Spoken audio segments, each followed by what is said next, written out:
Sila po, sila'y gumagamit ng dahas at ng kapangyarihan para takutin ang mga ninanais nilang sakupin.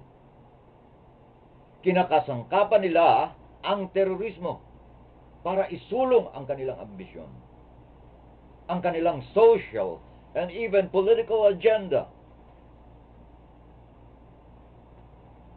Ang terorismo ng mga api ay dahilan sa pangunahing hangarin ng sinumang tao sa mundo na magkaroon ng kalayaan.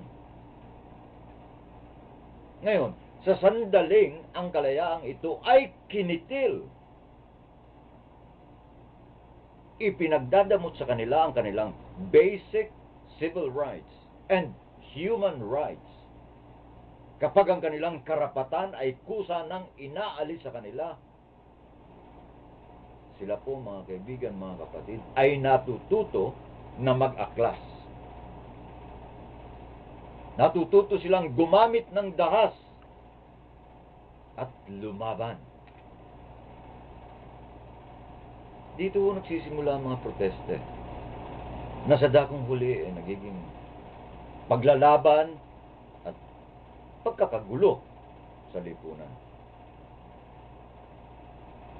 Ang kabiguan ng tao dahilan sa mapaniil na political and social agenda ng isang pangkat.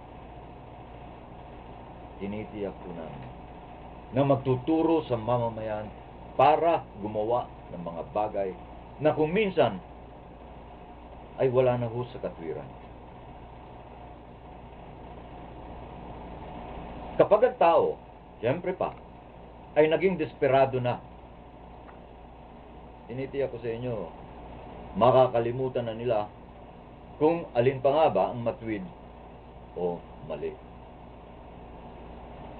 Kapag ang karapatan ng sino man ay kusa na hong tinatapakan,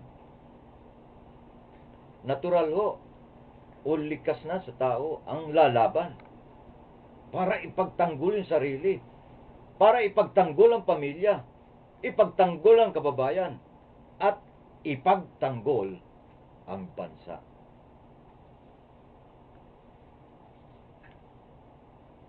Dahil sa kaapihang ito, marami ang mga taong nakalulungkot mang isipin, pero marami ang mga taong nasasangkot at nasangkot sa paggawa ng krimen para makapaghiganti. Ang pagiging desperado na ng tao ang nagbibigay ng lakas para kahit ang sariling buhay ay handa na nitong ibuwis, handa na nitong ialay dahilan ho sa prinsipyong kanyang pinaniniwalaan. Marami tayong nalalaman na may mga taong handang ibuwis ang sariling dugo dahilan lamang sa pangarap ng kalayaan. Ang tanong ngayon, bakit nila nagawa ang gayong mga bagay? Bakit? Sa English pa nga, why? Nararapat ba natin silang husgahan? Naranasan na ba natin ang matinding kaapihan na kanilang pinagdaanan?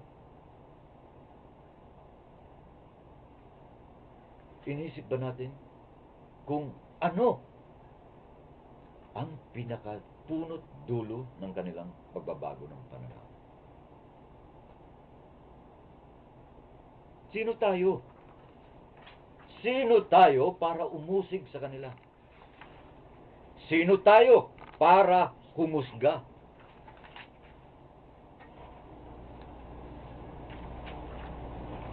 Siguro, higit na mabuting tingnan natin. Suriin.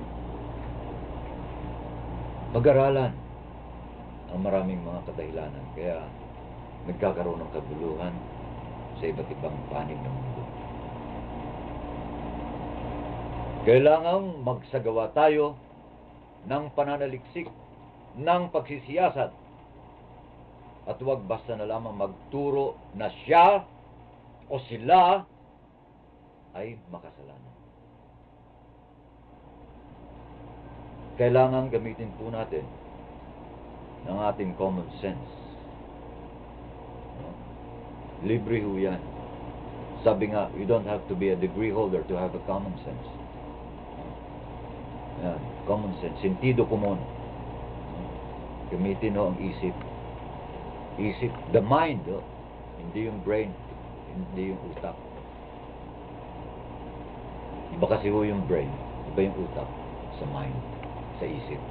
Okay? Magsuri muna ho tayo kung sino at ano ang talagang pinakadahilan o yung pasimuno o bakit nangyayari ang mga hindi makataong gawain. Bago tayo humusga kung sino nga ba ang tama o mali. Minsan ho kasi maaaring umabot na ilang araw, ilang linggo, o kaya ilang buwan ang ating gagawing research study bago ho natin tuluyang maunawaan ang totoong sitwasyon. Pag binalas-malas ka, abutin ka ng taon. Pero, dapat ho na alamin ang totoo. Malaman ang katotohanan.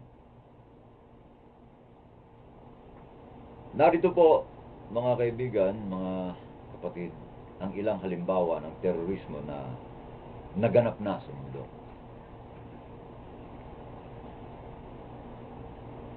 Against the French in Armenia and Algeria, against the British in situations such as South African apartheid. Sabi ng iba, apartheid. Yan. Kung British, yan. Pero apartheid. Okay. The Indian rebellion against the United States of America in the pursuit for civil rights by the African American community and for survival by the native tribes. Kahit dito mismo sa ating sariling bansa. Nagkaroon din ho ng malawakang paglalaban.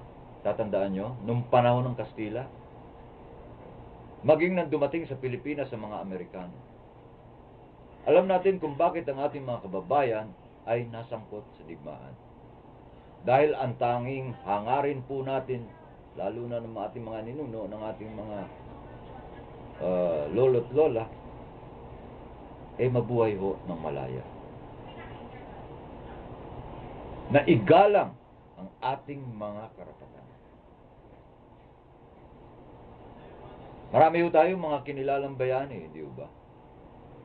Mga bayaning hindi inalintana ang sarili, kundi ang mahalaga sa kanila ay mabuhay ng may kalayaan.